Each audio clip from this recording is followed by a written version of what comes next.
Maaf saya karena kemarin saya datang tapi sudah selesai Gus. Hutang katanya. Ternyata Gus Azaim tidak legowo memaafkan, dia itu ngutang katanya karena saya kemarin datang tapi terlambat terus dibajak disuruh ngajar Ma'had Ali. Tak pikir itu sudah bayar, ternyata masih diutangkan. Nah ini sudah selesai berarti saya sudah jadi orang baik lah kira-kira gitu sudah. Jadi sudah bayar utang gitu. Saya mau cerita sebentar tentang khol. Dulu 84 guru saya Kiai Haji Maimun Zubair, semua mas saya se-Indonesia rawuh ke sini untuk muktamar, termasuk bapak kandung saya Kiai Haji Nur Salim ikut datang, ikut menyaksikan betapa pondok ini zaman itu masih Kiai As'ad jadi tonggak sejarah penting dalam NU, yaitu kembali ke Khittah 26. Kita tahu NU dulu itu ormas, kemudian era Gus Wahid jadi partai politik, era Gus Dur karena saran beberapa kiai, wafi muqaddimihim ada Kiai As'ad, Kiai Ahmad Siddiq dan beberapa kiai, kembali lagi ke Khittah 26, yaitu menjadi ormas, organisasi masyarakat yang menaungi, yang mengayomi, yang menganjurkan mazhab ahli sunnah wal jamaah. Tadi Gus Azaim cerita betapa pentingnya para pendiri, para muassis yang diibaratkan sebagaimana pohon. Saya masih ingat Dawe Mbah Mun. Saya nanti cerita mas saya sebentar, terus cerita kitab Al-Ataqoh As-Somadiyah dikarang Said Muhammad, fawaidnya maksudnya. Kalau Islam Arab, ini kata Mbah Mun, kalau Islam Arab itu contohnya kayak pohon kurma, jadi kuat. Dan wajah tasbihnya itu di daunnya tidak jatuh. Tapi kalau Islam Indonesia kata Mbah Mun itu kayak padi, jadi ya agak doyong-doyong sedikit gitu. Jadi untuk menghadapi angin besar itu pilihannya dua, Anda kekar kayak kurma atau fleksibel kayak padi. Jadi ya doyong-doyong sithik gitu. Ada koruptor sowan, salam templeknya ya diterima gitu. Ada calon bupati cantik ya didukung, pokoknya agak-agak doyong gitu. Tapi baru kayak doyong itu nggak bisa roboh karena fleksibel. Jadi kazar in akhraja syatahu, jadi ada dua tamsil. Karena memang menghadapi orang fasik, orang dolim ini kita sebagai ulama itu ya kebingungan. Ini mungkin Ki Afif bisa bahsul masail ini. Karena pertanyaannya gini, saya berkali-kali digojlok sama bapak saya. Berteman orang fasik hukumnya gimana? Pasti dijawab haram. Tapi kalau pertanyaannya dibalik, membina orang fasik hukumnya gimana? Baik. Dan bisa membina kalau berteman. Makanya Gus Azaim pernah bikin seni deh, muktamar seni. Anggap saja madhabnya seperti itu gitu. Jadi ya agak doyong-doyong sedikit. Masa ketop kok berteman orang yang macam-macam. Tapi itu fleksibel. Nyatanya tetap soleh sampai sekarang gitu. Itu berarti itu ya gitu kata Bamun itu. Jadi untuk menahan angin yang besar pilihannya hanya dua. Anda kokoh kayak pohon kurma atau fleksibel kayak padi. Nah, Islam Indonesia kata Mbah Mun itu pari wae katanya, padi. Jadi ungkapan-ungkapan para masyayikh ini penting karena khazanah yang saya baca. Saya berkali-kali cerita ini dalam kitab Khilyatul Auliya. Itu Abu Nu'aim Al-Asfihani cerita tentang riwayat Sufyan bin Uyainah. Ini gurunya Imam Syafi'i. Itu setiap kali Nabi Isa dan Yahya, ini dua nabi yang sekurun, sama-sama masih muda. Nabi Yahya itu senengannya dolan ke orang-orang soleh, menyambangi orang-orang soleh. Tentu itu bagus. Tapi kalau Nabi Isa ini suka menyambangi orang-orang yang fasik, orang-orang yang nggak jelas. Ketika dua beliau ini ketemu, tentu yang perlu jawaban Nabi Isa karena kontroversi, berteman sama orang-orang yang nggak jelas. Kata beliau, innama ana tabibun udawil mardo. Seorang kiai, seorang nabi, orang yang baik itu ibarat dokter. Di mana-mana dokter tuh ngobati orang yang apa? Sakit. Kalau Anda dokter dan peneliti satu penyakit, pasti cari daerah yang banyak pandeminya. Masa neliti pandemi di orang-orang yang apa? Sehat. Jadi ini juga perlu dibahsul masailkan karena tadi dibolak-balik itu. Bina orang berteman orang fasik hukumnya haram karena wa in kana dasarrin fajannibhu sur'atan. Tapi kalau bina orang fasik hukumnya baik. Bisa bina kalau berteman. Jadi fikih itu ya karek diwolak-walik. Makanya sholat juga gitu, sholat yang tumak ninah yang lama itu ya bagus. Masa jagongan mbek pangeran nggak asik, jagongan sama teman aja asik, masa jagongan sama pangeran tidak apa asik. Tapi kalau Ibnu Abbas sholat tuh cepet. Ketika ditanya kenapa kalau anda sholat cepet, setan baru tata-tata mau goda sudah selesai kata. Karena setan itu ya jaga jaim tuh, jaga image. Jadi kalau mau goda orang itu ya surinan dulu, macak-macak dulu. Ternyata mau ke situ sholatnya sudah selesai. Lah kebetulan mazhab saya itu yang kedua itu gitu. Jadi kalau Gus Azaim itu sholat lama sekali. Itu ada mazhab tandingan, yaitu mazhab saya. Itu karena ini sepuh saya, meskipun top beliau tapi sepuh saya. Saya sudah 50, beliau baru 40 gitu. Ini berarti baru memulai kiai. Kalau pakai umur nubuah ini baru mulai.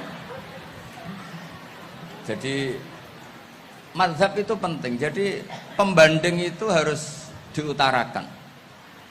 Sehingga dalam fikih manapun itu sebuah mazhab itu harus diuji itu lewat pembanding. Dulu itu setiap debat fikih antar ulama itu mesti nggak ada yang menang. Misalnya saya kiai kelihatan miskin itu ya baik supaya santri-santri yang miskin itu punya teman gitu. Karena rata-rata santri itu miskin, nah dikancani kiai kan seneng gitu. Tapi problemnya kiai yang miskin itu ya nggak bisa nolong santri karena dia sendiri apa miskin. Makanya dulu Imam Syafi'i itu pengagum orang miskin. Setelah ngaji Imam Malik tanya, ya Imam Malik orang yang sealim jenengan itu siapa? Jawabnya Imam Malik lucu. Dulu Abu Hanifah, sekarang orangnya sudah meninggal ya. Ilmunya dititipkan atau diwaris oleh Muhammad bin Hasan Asy-Syaibani. Akhirnya Imam Syafi'i dibiayai Imam Malik ke Irak. Imam Syafi'i miskin, bisanya ke sana dibiayai Imam Malik. Itu seperti Abu Ya Said Muhammad masyhur, ini murid beliau. Kalau ada santri boyong kan mesti apa? Disangoni. Ketika datang ke Irak, Muhammad bin Hasan Asy-Syaibani itu nata uang, nata emas itu di ruang tamu. Jadi ngitung uang itu di ruang tamu miliatan. Ini kaget, ini kiai kok kedonyan kata Imam Syafi'i gitu. Tapi apa kata Muhammad bin Hasan Asy-Syaibani? Anda kagum ini, Anda kaget ini. Kalau kamu menyoal orang soleh kaya, ini tak kasihkan orang-orang fasik biar dipakai judi, dipakai selingkuh, dipakai maksiat. Jangan-jangan harta ini harus tetap di orang soleh. Kalau ke orang fasik bahaya. Berarti kiai boleh kaya, boleh. Semenjak itu ada gerakan kiai kudu sugih. Ya ada yang kesampaian, ada yang enggak gitu aja. Tapi karena kalau pakai logika fikih, harta itu fitnah. Oke, seakan-akan harta itu masalah. Tapi kalau ini dikuasai orang dolim, maka masalah besar. Jika orang-orang soleh ini harus juga menguasai harta. Nah, terus lama-lama dikiaskan kekuasaan. Kalau yang kuasain orang fasik, orang tidak sholat ribet. Akhirnya kiai terus dukung, ya akhirnya ikut politik tadi. Nak menawa bupatinya kena diatur gitu. Diatur kon sholat, orang ngasih proposal, maksudnya diatur keng sholat maksudnya. Ini cerita-cerita apa logika fikih. Makanya saya sering ngaji kitab-kitab itu, diantara yang saya suka adalah ada dialog besar yang terjadi di antara orang-orang pilihan, termasuk bahkan di antara para nabi dan Tuhan. Jadi unik, Allah sendiri kadang mengajari kecerdasan para nabi itu ya lewat dialog. Masyhur itu, Nabi Ibrahim itu punya ruang khusus untuk sholat dan tidak boleh siapapun masuk situ. Tahu-tahu ada yang sudah di situ. Beliau membuka, kaget. Siapa memberi izin ke kamu yang punya rumah ini? Saya yang punya rumah dan saya tidak memberi izin kamu. Yang memberi izin saya itu yang punya saya, kamu dan rumah ini. Yaitu Allah Ta'ala katanya. Wah berarti kamu malaikat dong. Iya saya malaikat Israel. Disuruh nyabut nyawa kamu kan. Ya agak sopan karena nggak pernah mondok di Salafiyah gitu malaikat Israel itu. Akhirnya Nabi Ibrahim bilang, wah itu keliru, Anda pasti keliru. Hal ra'aita habiban yumitu habibah, hal ra'aita khalilan yumitu khalila. Saya ini Khalilur Rahman, saya ini kekasih Allah. Masa ada kekasih bunuh yang dikasih? Itu Israel akhirnya ngaji, masuk akal juga. Ternyata perintah ini mungkin hoax ya, pokoknya dia terus mikir akhirnya. Iya ya, masa ini kekasih Allah kemudian oleh Allah dibunuh, dimatikan. Terbanglah Israel, matur lagi, ya Allah, kata Ibrahim, hal ra'aita khalilan yumitu khalila. Masa kekasih bunuh yang dia apa? Kasih. Kayaknya masuk akal Gusti. Mulai ngaji lah kira-kira gitu. Akhirnya oleh Allah dijawab, ya sudah begini, kamu datang ke Ibrahim bilang, hal ra'aita habiban yakrahu ayyalqa habibah. Masa kekasih tidak siap ketemu yang dikasihi? Nah, jadi akhirnya Nabi Ibrahim, Israel datang lagi. Logikanya sekarang enggak gitu, begini. Jadi diajarin. Hal ra'aita habiban yakrahu ayyalqa habibah. Masa kekasih tidak siap ketemu yang dikasih? Terus kata Ibrahim, oke, ya, terus mau meninggal. Jadi kalau jenengan cinta betul sama Allah ya harus, ya tidak usah, jangan sekarang tapi. Kalau mati di rumah aja, kalau di pondok ngerepotnya kiainya nanti itu. Tapi nanti setelah punya cucu banyak lah. Nah, barokahnya baca ini, dialog-dialog orang pilihan ini akan tersibak. Karena tidak dalam semua kebaikan itu nggak ada logikanya, rata-rata ada logikanya. Misalnya begini, kalau Anda orang soleh, kemudian anak Anda pamit mau sekolah di Jerman, pilihan Anda mengizinkan apa enggak?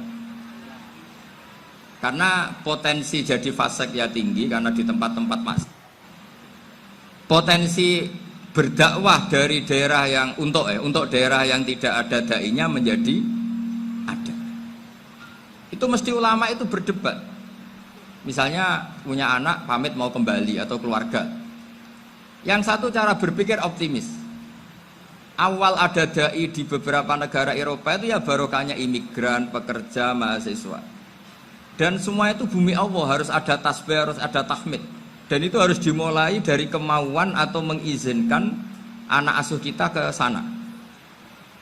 Tapi di sisi yang lain potensi jadi fasik itu tinggi sekali. Mana iman pas-pasan. Nah hal-hal seperti ini itu pasti jadi perdebatan. Dan kita harus menjawab. Dan tadi kayaknya di semua Basul Masail Pondok Salafiyah jawabnya pede semua, nggak ada ragu, nggak ada khilaf. Baguslah kalau pede. Meskipun nanti mungkin ada ulama lain yang cara berpikir apa? Berbeda. Sehingga ini saya cerita ya. Sehingga di kitab-kitab fikih, misalnya saya kok hidup di Bali sudah punya komunitas ngaji. Itu kok saya pindah ke Sukorejo sini. Banyak ulama yang mengatakan haram. Karena membiarkan bumi Allah yang sudah pernah ada orang yang sujud kemudian ditinggalkan kosong dan kemudian dikuasai orang yang tidak sujud. Jadi dianggap itu pembiaran.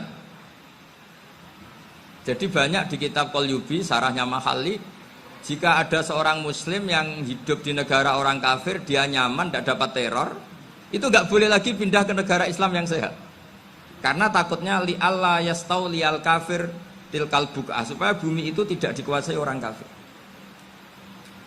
Jadi ini hal-hal yang para fuqaha itu harus berdebat.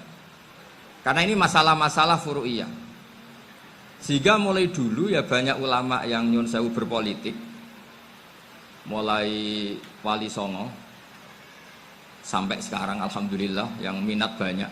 Mungkin bedanya ikhlas sama tidaknya.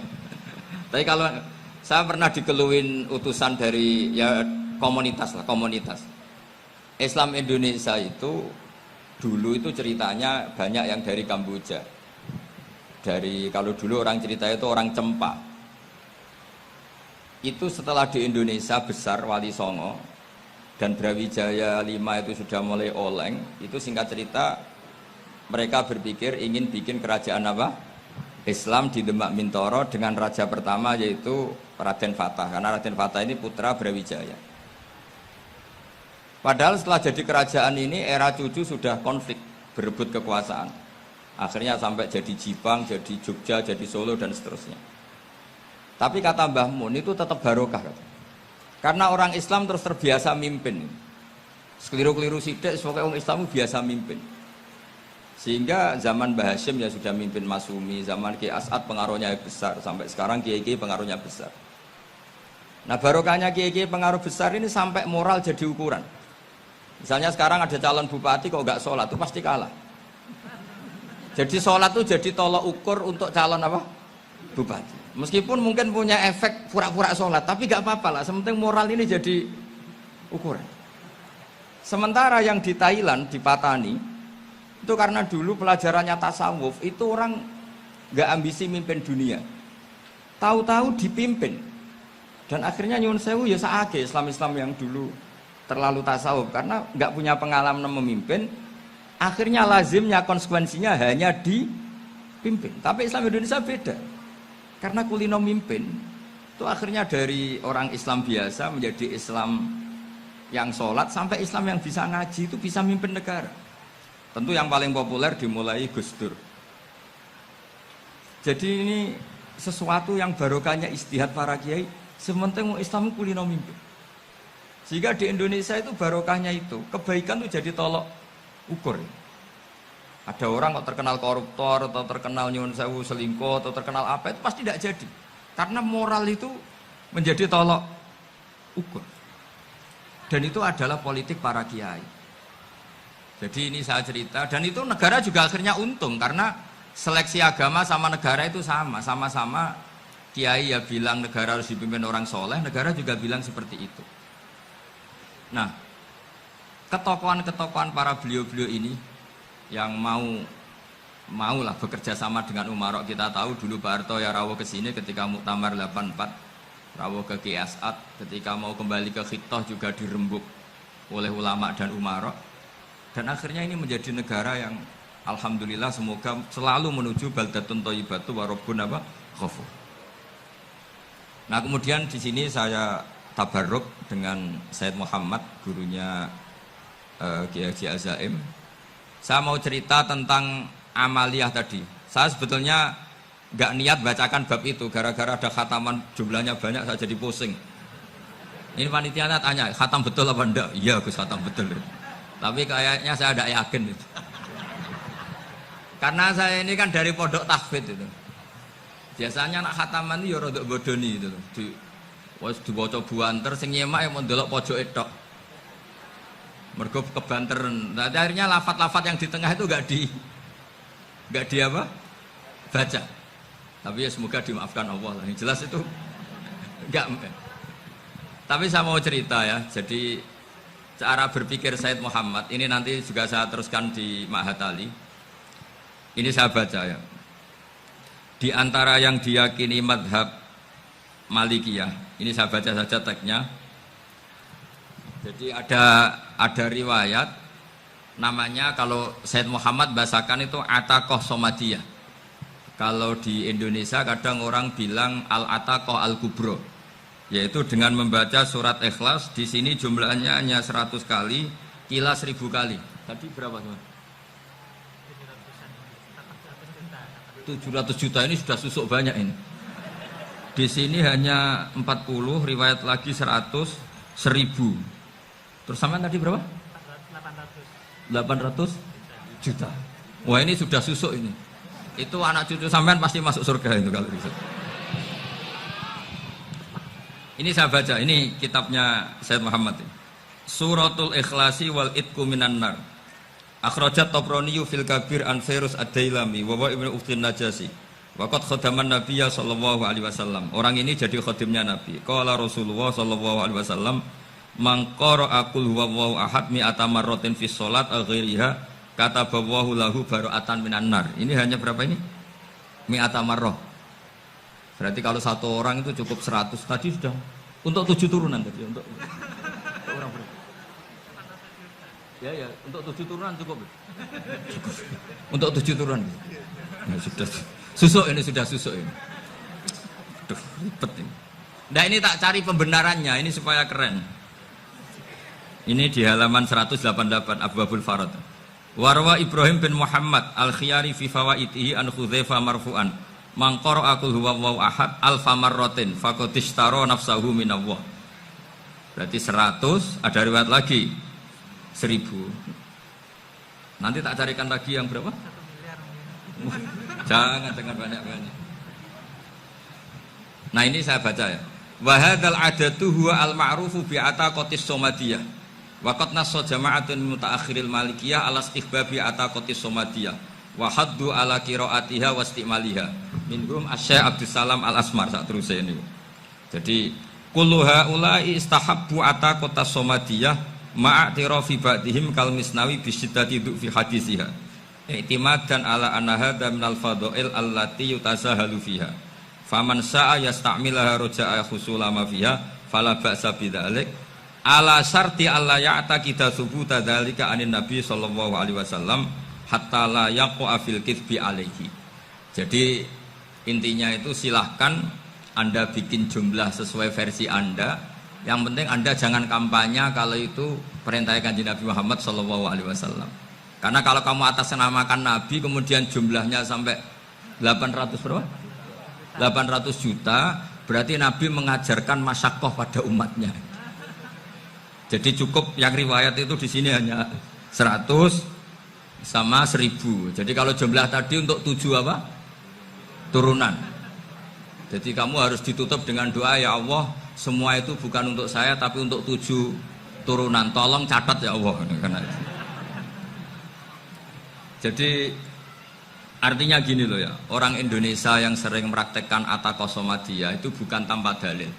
Ternyata dalam madzhab Maliki, saya masih ingat ketika mbah saya kandung, bapaknya bapak, asmane Mbah Nur Syam, itu wasiatnya minta dibacakan 4.000. Yang baca pas itu ya bapak sama anak-anaknya. Dan kemudian alhamdulillah zaman akhir itu mulai agak ngawur. Kalau ada acara itu wong liya kon maca anake mlebu metu gak melok maca. Itu keliru, saya jamin itu keliru. Saya sering kalau mimpin di rumah, kalau yasinan di tonggo-tonggo kok anaknya gak maca, saya keluar. Bapakmu wong liya kon maca kata saya gitu. Jadi itu menurut saya itu yang jelas, saya sampai ngisi begini. Yang ada riwayatnya itu idza mata ibnu adam in qata amaluhu illa min salasin shadaqatin jariyah au ilmin yuntafa'u bi aw waladin sholihin yatullah. Itu ndak ada di hadis au kiyayin sholihin yatullah. Yang ada itu awaladin apa? Sholihin. Jadi anaknya harus ikut, kalau ndak usah kata. Akhirnya anaknya udah wedi, nggih Gus nggih. Akhirnya tak kei jagung paling akeh, kula mendet sithik. Wong aku ora anake kok. Kadang-kadang enggak, orang lain baca buahnya, anaknya mau mlebu metu mau enggak no tamu mbek rokokan. Itu harus ditobatkan itu. Keliru itu. Karena nasnya bukan awqiyayin sholihin tapi awaladin sholihin. Ini bukan provokator, ini memang ya seperti itu. Nah terus tentang tadi la ilaha illallah yang didawuhkan Gus Azaim. La ilaha illallah itu penting sekali, cuma saya mohon itu dielmoni lah. Jadi dulu kalimat ini menjadi spesial karena dielmoni, karena dimulai dari fa'lam annahu la ilaha illallah. Terusannya ayat tuh wastaghfir li dzambika walil mu'minina wal mu'minat. Saya ulang lagi ya. Terusannya ayat tuh wastaghfir li dzambika walil mu'minina wal mu'minat. Makanya menurut mazhab Sadili, kamu disuruh baca la ilaha illallah dulu, jangan istighfar dulu. Saya ulang lagi ya. Dalam mazhab Sadiliyah itu la ilaha illallah dulu, enggak boleh istighfar dulu. Alasannya masuk akal. Orang yang kafir 70 tahun itu sekali baca la ilaha illallah itu langsung yughfar lahum ma qad salaf. Sehingga la ilaha illallah sendiri sudah punya kekuatan supaya dosa kita diampuni. Qul lil ladzina kafaru iyantahu yughfar lahum ma qad salaf. Cara menghentikan kekafiran gimana? Dia melafadzkan la ilaha illallah. Ini kalimat yang begitu saktinya sampai orang yang kafir puluhan tahun itu dosanya semuanya terhapus hanya karena melafadzkan la ilaha illallah. Nah, makanya kata Abdul Hasan As-Sadili wastaghfir li dzambika ay bihadil kalimah. Seseorang sah diistighfari itu kalau melafadzkan la ilaha Misalnya ada orang kafir mati kafir, sah nggak anak cucunya mengistighfari dia? Tidak sah karena belum melafatkan la ilaha illallah. Makanya kata Abu Hasan Asyadzili, wastaghfir li dzambika bihadil kalimah. Sehingga lafadz ini spesial betul. Tapi kadang-kadang beberapa mursyid cara berpikir lain. Ini kalimah thayyibah harus dibaca orang suci, sehingga mendahulukan apa? Istighfar. Untuk supaya pas ngelafatkan kalimah thayyibah sudah dalam keadaan apa? Suci. Itu juga masuk akal. Tapi secara meyakinkan saya sendiri lebih mengikuti manhajnya Abil Hasan Asyadzili karena alasannya tadi, yang kafir puluhan tahun saja langsung luntur dosanya karena melafatkan la ilaha illallah. Artinya la ilaha illallah sendiri sudah bagian dari istighfar. Nah, ya tadi buktinya. Fa'lam annahu la ilaha illallah terus wastaghfir li dzambika walil mu'minin. Jadi orang sah diistighfari itu setelah dipastikan sah tauhidnya. Jadi setelah tauhidnya sah yaitu la ilaha illallah baru sah apa? Diistighfari. Sehingga orang kafir, saya ulang lagi, orang kafir yang mati kafir anak cucunya tidak boleh apa? Tidak boleh menistighfar. Terus saran saya kedua, la ilaha illallah itu filosofinya itu nafyun li uluhiyati ghairillah wa isbatun li uluhiyatillah wahda. Filosofi la ilaha illallah itu gimana? Menafikan semua selain Allah itu tidak Tuhan dan hanya menuhankan Allah semata. Nah itu caranya gimana? Caranya kita harus terbiasa ini, karena tadi saya dibilangin panitia ini rata-rata mustameknya atau mustamiatnya ini santri. Caranya gimana? Dilatih pakai logika. Saya berkali-kali cerita kalau ngaji, saya sekaligus kampanye. Allah itu Tuhan yang begitu fair. Untuk menjadi Tuhan Allah mempersilahkan, ada kualifikasi Tuhan. Jadi boleh dikompetisikan, itu boleh kata Allah. Gak apa-apa kamu ngaku Tuhan gitu kata Allah. Tapi nak ngaku pangeran itu paling gak ya direputasi lah. Ada verifikasinya. Dimulai dari apa? Ya kalau jadi Tuhan itu setidaknya bikin langit bumi lah. Aturannya gitu. Jadi kalau daftar bupati ya daftarlah ke KPU. Masa tahu-tahu jadi apa? Tuhan kemudian tidak punya prestasi bikin langit bumi. Sehingga Allah itu cara ngendikan itu ya fair. Qul ara'aitum ma tad'una min dunillah aruni madza khalaqu minal ardi am lahum syirkun fis samawati. Coba yang kamu tuhankan selain saya, prestasinya apa? Ketika saya bikin bumi itu apa ikut bikin? Terus am lahum syirkun fis samawati. Kalau bikin langit, kalau nggak bisa ya urun lah gitu. Urun semen apa urun bego, pokoknya urun lah gitu. Urun ora, gawe bumi ora, ngerti-ngerti ngaku dadi pangeran. Qul hatu burhanakum. Jadi ya kan ya lucu kan, misalnya syarat kiai di Salafiyah kan keluarga Kiai As'ad, cucunya ngaji ngalim. Orang keluarga Kiai As'ad tuh aku kiai utama di Salafiyah. Oh mesti dipenjara ya. Lah yo gak gawe langit bumi, gak ada prestasi terus ngaku sebagai apa? Tuhan. Sehingga fair.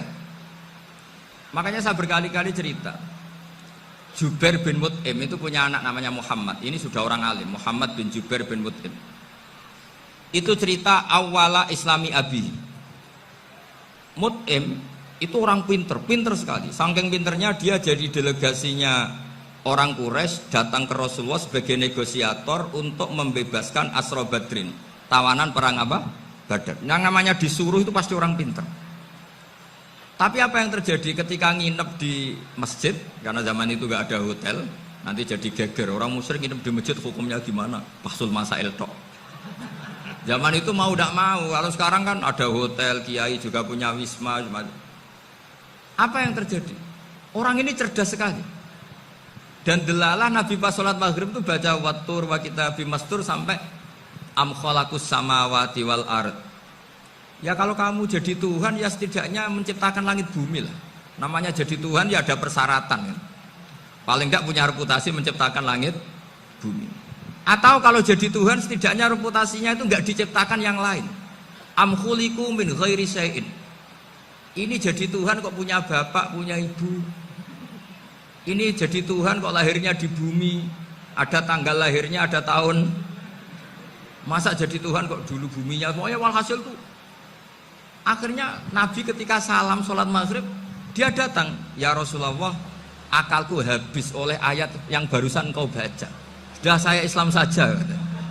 Argumentasi selain Allah Tuhan itu batal. Itu, nah saya mohon santri-santri salafiyah itu baca Quran sampai seperti itu. Jadi jangan hanya khataman banyak-banyakan maksudnya. Ini bukan nyindir, ini ngamuk ini. Jadi ya khatamannya tadilah 1000 atau berapa lah, jangan banyak-banyak. Juga kasihan malaikat yang nyatet kan. Wong baru subhanallah alhamdulillah aja di teks hadisnya abad al malaikah kan itu.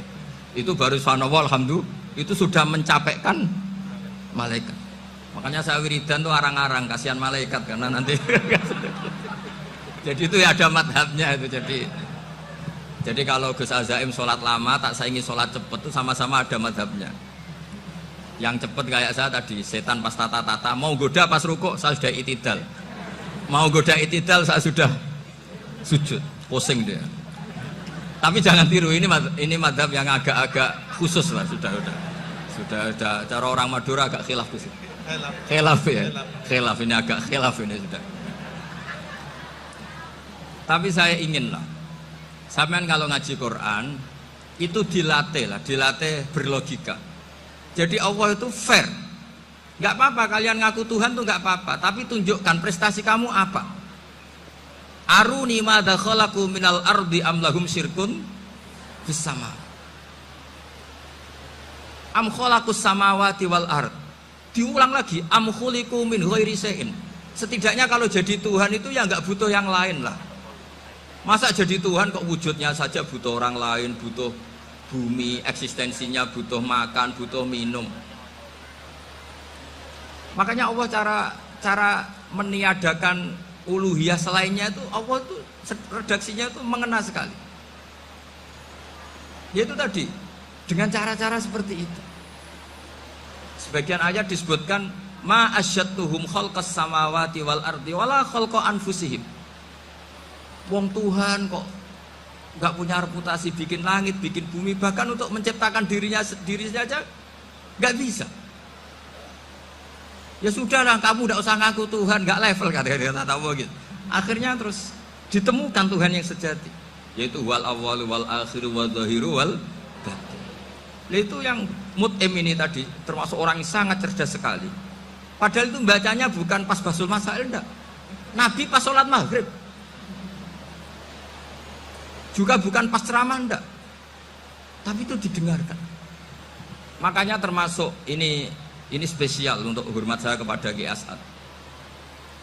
Makanya saya ini kalau mentasjik santri-santri, ini agak sensitif, tapi sudah saya tidak perlu takut fitnah.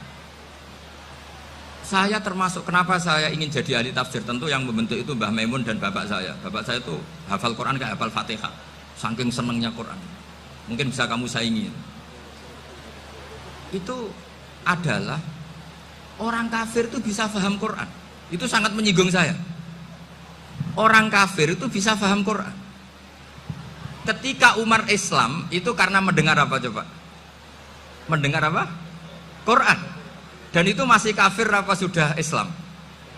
Masih kafir karena kalimat-kalimat yang di Quran itu begitu jelas, wal kitabil mubin, sehingga didengarkan orang kafir pun tuh ngefek. Makanya ketika Umar datang ke saudari putrinya, kemudian dengar Toha ma anzalna alikal Quran apa? Litasqa, itu dia terus iman. Begitu juga Mut'im. Itu ketika dengar Nabi baca surat At-Tur ya langsung iman. Makanya kata Ibnu Jarir At-Tabari, kamu jangan pernah bilang gini, syaratnya paham Quran itu harus alim, harus gini. Lah nanti berarti orang kafir punya alasan di depan Allah, ya Allah, engkau ngandani kami dengan Quran yang nggak bisa difahami kecuali alim dulu. Lah saya alim gimana? Nggak pernah mondok gimana? Saya kafir. Jadi artinya gini loh, kata Ibnu Jarir At-Tabari, Allah tidak mungkin mengatakan gini, ifhamil Quran bima la fahmalaka. Quran itu harus kamu fahami. Sementara orang kafir karena lafadznya Quran khusus nggak bisa memahami. Makanya Quran itu dibaca. Itu banyak orang kafir yang menjadi muslim karena mendengar apa? Al-Quran. Padahal kafir. Nah, termasuk tadi Muhammad bin Jubair bin Mut'im ini itu menjadi Islam ya karena mendengar Quran. Padahal dia saat itu masih apa? Kafir. Karena tadi logika misalnya nggak paham secara lafadz Arab. Sekarang misalnya nyuwun sewu ada orang ateis. Saya pernah didatangi seorang ateis yang nggak percaya Tuhan. Saya mau Islam Pak Ba, asal Anda bisa menjelaskan Tuhan itu siapa. Coba Quran dibaca secara makna, tidak secara lafadz tapi secara makna. Begini misalnya, ada orang ateis datang ke saya, Pak Ba, saya mau Islam, asal Anda bisa menjelaskan Tuhan itu siapa. Terus saya tanya, ini ngajak goblok-goblokan apa pinter-pinteran, kata saya. Terus dia jawab, ngajak pinter-pinteran Pak, saya ini doktor katanya. Maksudnya di akademiknya dia doktor, mungkin jurusan matematika atau apa, tapi di ketuhanannya jeblok. Terus tak tanya, kalau ini ada kertas, kamu suka ada rumusnya apa suka ada? Ya suka ada rumusnya. Kenapa ada kertas? Ya karena ada yang bikin. Nah kira-kira berstatus membikin atau membuat itu sesuatunya maujud apa enggak? Ya pasti maujud lah, pasti ada. Ya sudah, anggap Tuhan itu adalah sebab dari semua yang ada. Masa alam yang seperti ini, langit dan bumi ini maujudat, kemudian kamu katakan kholaqohal adam, bahwa alam raya yang maujud ini diciptakan oleh ketiadaan. Ya juga, berarti Tuhan itu ya. Ya itu yang namanya Tuhan. Lalu mulai dulu kiai-kiai ngomong gitu kan saya Islam katanya. Jadi kiai-kiai itu kadang-kadang kalau dakwah pokoknya KBU digawe Tuhan. Beda dengan dakwahnya orang-orang mantek. Orang-orang mantek itu kan nggak pernah nyebut Allah. Ini alam hawadis, la budda min muhdis. Meskipun mereka, nah muhdis ini menurut Islam namanya Allah. Tapi sebetulnya kan nggak langsung bilang Allah. Jadi tak kasih tahu, alam raya ini maujud nggak? Ya maujud Pak Ba. Bisa nggak sesuatu yang nggak ada menjadi faktor wujudnya yang ada? Ya nggak bisa, namanya nggak ada itu nggak bisa jadi faktor. Nah itu hebatnya ulama-ulama kita ketika mengenalkan Allah itu siapa? Zat yang wajibil wujud. Jadi kita ini kalah pinter ulama-ulama dulu. Ya alhamdulillah kalahnya sama ulama dulu. Kalau kalah sama ulama sekarang isen. Jadi ulama dulu sudah pinter. Pasti pertanyaan dasar manusia, hadil maujudat itu man khalaqaha, siapa yang menciptakan? Kalau kamu langsung jawab Allah atau Tuhan, mereka pasti tidak nerima.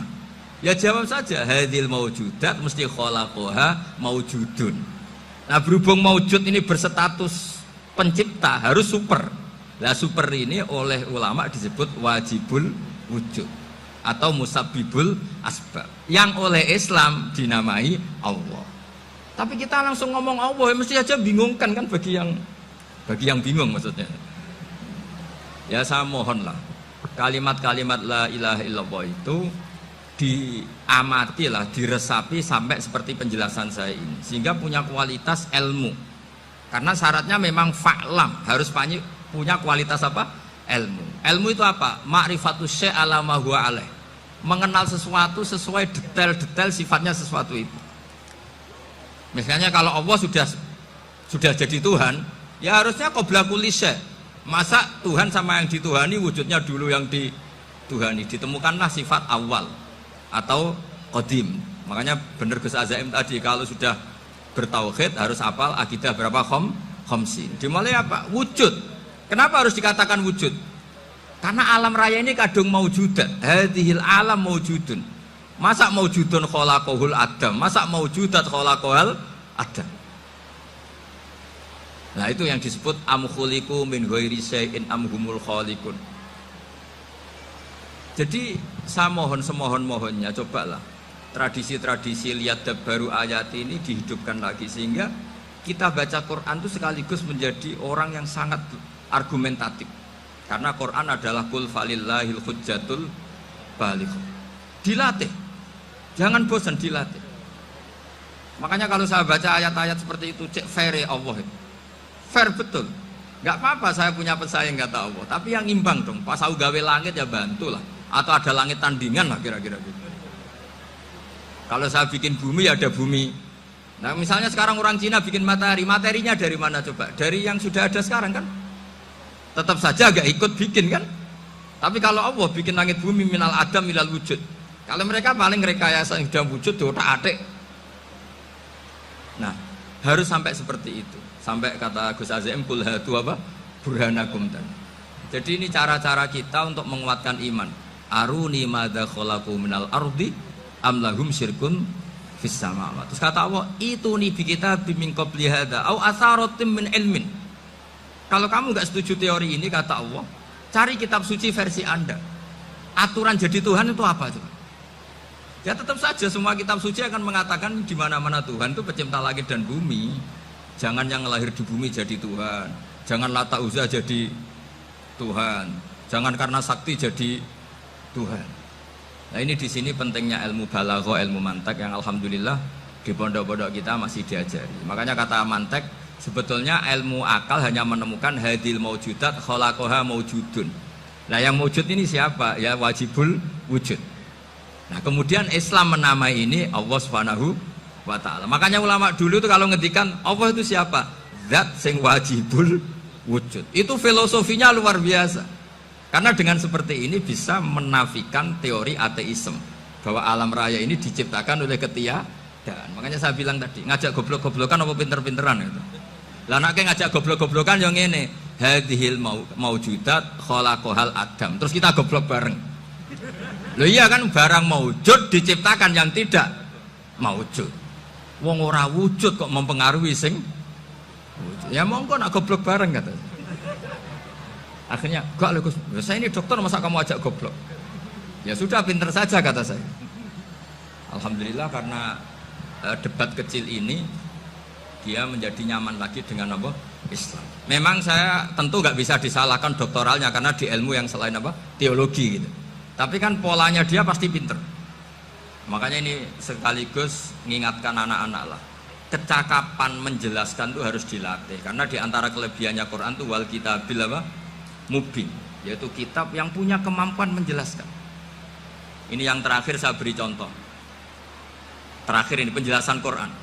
Dulu orang kafir itu cara berpikir itu begini, Muhammad, urusan kita ini banyak, problem kita banyak. Masa iya urusan yang banyak ini cukup dengan satu Tuhan? Kalau problem banyak ya Tuhannya harus banyak. Ada Tuhan pohon, Tuhan hujan. Ya kayak Cina itu ada Dewi Kuan Im keberuntungan, ada yang sial, yang pokoknya diurus yang banyak lah. Maka mereka bilang aja'alal alihata ilaha wahida inna hadza la syai'un ujab. Ini aneh, urusan banyak kok Tuhannya satu, ini aneh lah. Tapi Nabi secara sabar, dan yang diomongnya orang kafir, tidak anak Mahatali, orang kafir. Jadi nanti kalau anak Mahatali gak paham Quran kebangetan, orang kafir saja paham. Akhirnya Nabi secara santai, secara rileks memberi penjelasan gini. Kalau Anda menjadi buruh, kalau orang Arab dulu bilang abdan, kamu suka nggak punya majikan banyak, perintahnya beda-beda, semuanya memaksa kamu untuk nurut. Sama punya majikan satu yang baik. Ya nggak suka lah Muhammad kalau majikan saya banyak, semuanya berhak merintah saya, nggak enak. Majikannya satu saja. Terus kata Nabi, Tuhanmu itu majikan kamu. Kalau Tuhannya banyak, kamu bingung. Nanti perintahnya banyak. Akhirnya mereka paham. Dan itu segampang itu Allah memberi penjelasan. Darabawa masalah rojulan. Fihi syuraka umutasyakisuna warajulan salamal lirajul hal yastawiyani masalah alhamdulillah. Langsung diberi analogi. Kalau kamu jadi buruh punya majikan banyak yang perintahnya beda-beda, kemudian jadi buruh yang majikannya satu, kamu milih mana? Ya milih satu Muhammad. Ya sudah, kalau Tuhannya banyak perintahnya banyak, kamu juga bingung. Langsung menjadi faham. Ketika ada orang tidak ikhlas, Nabi cara memberi penjelasan juga gampang. Misalnya saya dikasih uang Gus Azaim 1 juta. Kemudian matur nuwun saya sama Pak Afif, aneh enggak? Saya ini orang aneh enggak? Orang aneh enggak? Itu Nabi kalau mencontohkan orang tidak ikhlas gitu. Kata Rasulullah, orang tidak ikhlas itu sebagaimana orang beli budak. Min kholisi malih, budak itu dibeli dari uangnya sendiri. Kemudian fa'amila hadal abdu, budak ini kemudian bekerja dan a'tohullatahu, hasilnya dikasihkan sama orang lain. Terus Nabi memberi percontohan, ayasurrukum ayyakuna abdukum kadzalik. Apa kamu suka kalau budak kamu seperti itu? Dulu orang-orang dulu kan beli budak untuk disuruh bekerja, terus disuruh setor apa hasilnya. Jadi budaknya kamu yang beli, yang biayai. Kalau sekarang mungkin nggak ada budak, gini lah. Saya nyuruh Zaid, tak kasih mobil, tak kasih bensin, tak kasih uang jalan supaya narik angkot. Hasilnya disuruh ngasihkan saya. Ternyata dikasihkan orang lain dan matur nuwun sama orang. Kamu suka punya budak seperti itu? Ya tidak suka ya Rasulullah. Ya ibaratnya seperti itu. Bumi yang bikin Allah, nyawa kamu yang bikin Allah, semua fasilitas dari Allah, kemudian kamu menyembah selain Allah. Segampang itu. Dan Nabi telaten sampai dulu yang mayoritas orang kafir menjadi mayoritas Muslim, dan semuanya tanpa paksaan, la ikroha fiddin, karena qad tabayyana rusdu minal ghayy. Cara tabayana gimana? Yaitu punya kemampuan menjelaskan. Wal kitabil apa? Mubin. Ini makanya saya mohon lah, ini saya mohon semohon-mohonnya anak-anak ini kan kader-kadernya Mbah Samsul Arifin, Mbah As'ad, Gus Fawaid, sekarang Gus Azaim, semuanya harus punya kemampuan wal kitabil apa? Mubin. Sehingga diantara sifatnya Nabi itu fatonah, punya kecerdasan. Nabi itu gak pernah debat kalah, itu meskipun sudah terdesak gak pernah kalah. Pernah Nabi itu ngendikan la adwa wala tiarata, tidak ada penyakit menular. Ada orang yang mungkin kurang suka iseng, ada onta yang sudah gudiken dijejerno sama yang waras, ternyata yang waras jadi gudiken.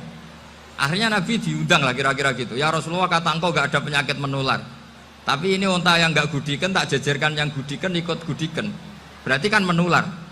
Nabi santai jawab, faman jarrobal awal, lalu yang pertama gudiken ketularan siapa katanya. Wah kalau ini asli Nabi, ya sudah seperti itu. Jadi ngiranya dia menang karena yang gudikan pertama nulari yang kedua. Ternyata Nabi tanyanya lagi, faman jarrobal awala, yang gudikan yang pertama siapa? Oh ini asli ya, maksud saya itu. Jadi Nabi itu gak pernah kalah, karena Nabi punya apa? Fatona. Jadi saya mohon, ya tadi makanya ini efeknya tuh khatamannya gak boleh banyak-banyak ya. Maksud saya kalau musim khataman ya gak apa-apa, khataman banyak-banyak. Tapi kalau gak musim khataman ya musim-musim tadabbur gitu. Tapi kalau ini musim khataman ya monggo lah. Cuma saya kok kasihan malaikatnya tadi gitu. Ya ngoten mawon, minta maaf. Assalamualaikum warahmatullahi wabarakatuh.